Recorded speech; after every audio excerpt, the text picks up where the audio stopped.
Hi, I'm Sid Dobrin. In this video, we'll look at the radical revision project that asks students to write a description of a place using sensory descriptions other than the visual. In a lot of ways, I designed this assignment to push students in their thinking about how they describe things, to move them a bit out of their comfort zone.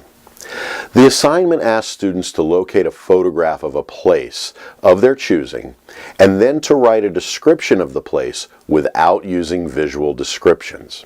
Now, I'll admit that can be a tricky task. After all, most of us are most comfortable describing how something looks, and the English language is much more geared toward visual description than other sensory descriptions.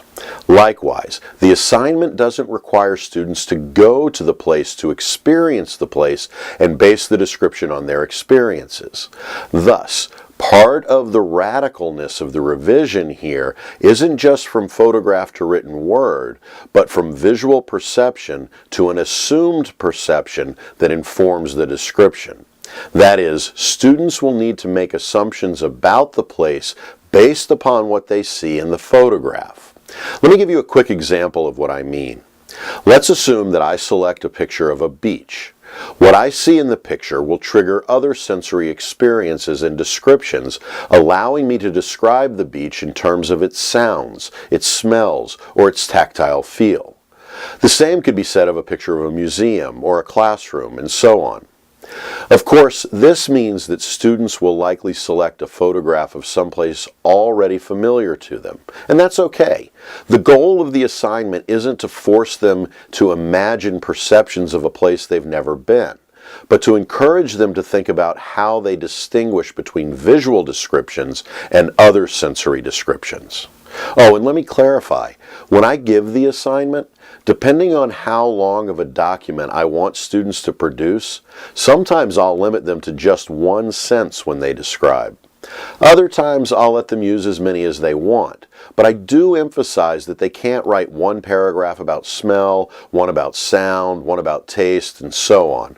Rather, the descriptions need to be synthesized to contribute together to a holistic sense of the place.